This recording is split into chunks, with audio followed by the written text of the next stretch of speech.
Ederim. Elimden geldiği kadar bakarım. Garanti belgesini, son kullanma tarihini artık malına göre alırım. Daha sonra tekrar kontrol ederim. Kullanma süresi içerisinde varsa bir olumsuz tarafı geri götürür, söylerim satan yere.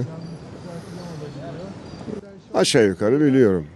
Biliyorum sayılır. Önce ürünün temsilciliklerine başvuruyorum. Sonuç alamazsam Tüketiciler Derneği'ne başvururum yani. Ama böyle bir şey yaşamadım bugüne kadar. Böyle bir sorun yaşamadım. Çocuklarım büyüdüler artık. En küçüğü 30 ya da 35 yaşında. Biliyorlar bu konuları. Bizden daha iyi biliyorlar daha doğrusu. Zaman geliyor, onlardan da yardım alabiliyorum ben. Bir telefon operatörle ilgili bir sıkıntı yaşamıştım. Bu operatör bazı hatlarını kiraya veriyor. Dolayısıyla internete girdiğinizde, herhangi bir videoya tıkladığınızda hiç istemediğiniz bir sisteme, bir abonelik olarak başvuruyorsunuz ve bu başıma geldi. Yani Dailymotion'da bir videoya tıkladığımda açılmadı. Tekrar bastığımda bu sefer bir yere abone olduğuma dair telefonuma hemen mesajlar gelmeye başladı. İşte şu kadar bir ücret mukabilinde şeklinde.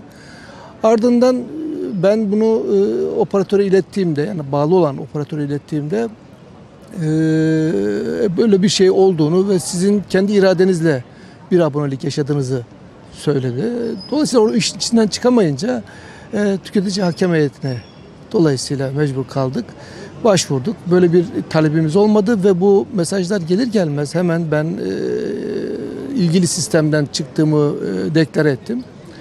Ama tüketici hakem heyetine gitmek zorunda kalınca hakem heyeti değerlendirdi ve benden alınmış olan, otomatik olarak alınmış olan, o zamanın parası 55 liraydı sanırım, paranın iade edilmesi konusunda karar verdiler ve o parayı da bana geri iade etti. Yaşadığım bir deneyim böyleydi. Peki taksitli alışveriş yapıyor musunuz? Yapıyorum, evet. Peki taksitli alışveriş yaparken sözleşme haklarını veyahut taksitlendirmenin içerdiği koşullara bakıyor musunuz? Elbette. Yani şimdi bu konuda belki ilgili yasal yönetmeliklere de belki atıfta bulunmakta fayda var. Geçmişte bunlar çok küçük harflerle yazılan sözleşmelerdi. Vatandaş bunları okumazdı.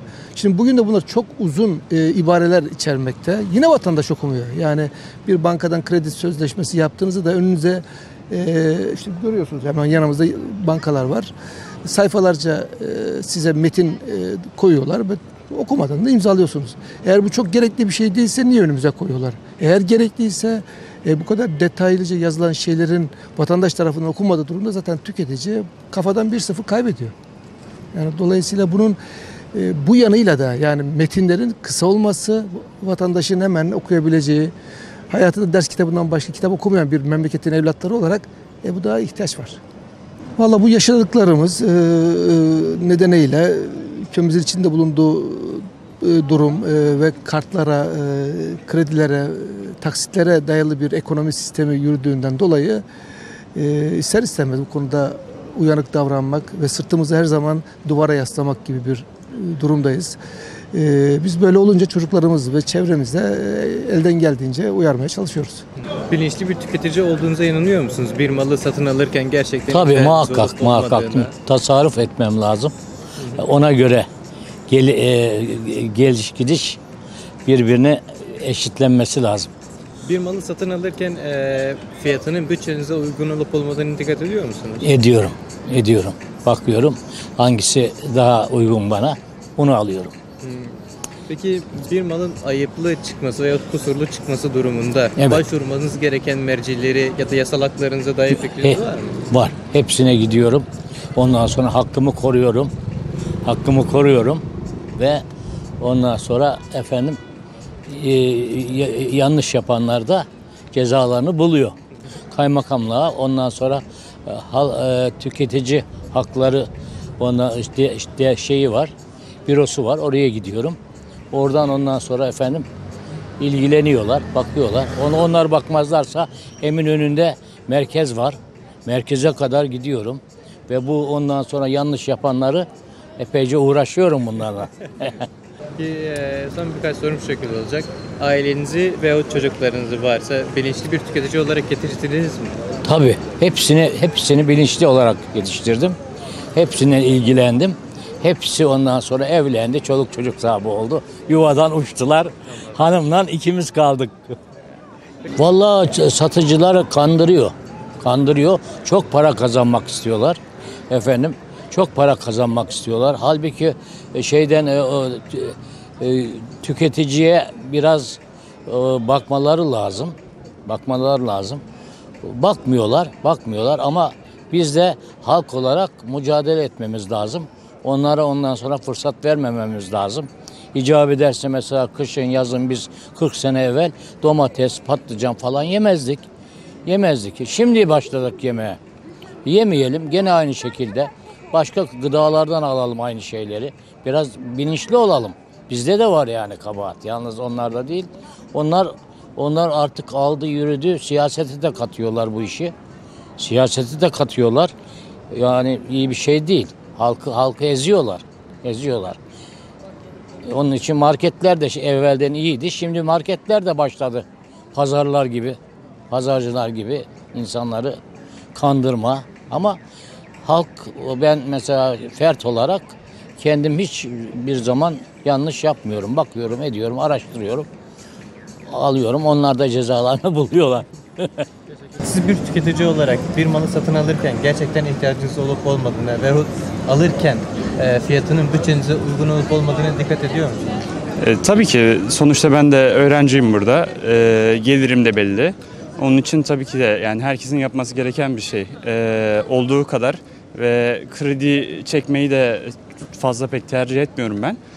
Çünkü sabit bir geliri değil bu.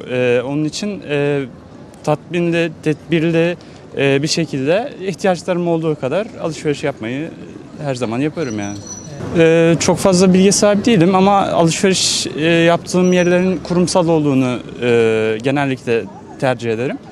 Çünkü öyle bir haklarım olduğunu daha fazla güvenilir bir şey olduğunu, herhangi bir sıkıntı çıktığında iade veya değişiklik yapılma süreci var.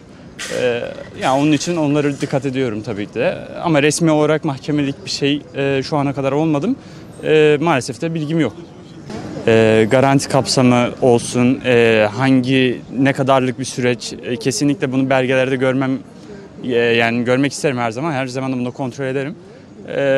Bunun için yani herkesin de yapması gereken şeyler bu yani.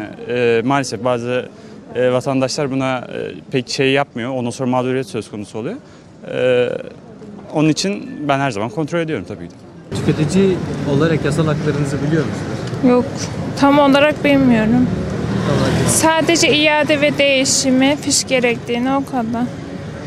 Bir de gerekli yerleri varmış herhalde. Arayıp sorabiliyor musunuz galiba ama tam olarak bilmiyorum. Yok şimdi beğendiklerini alma desem de alıyorlar.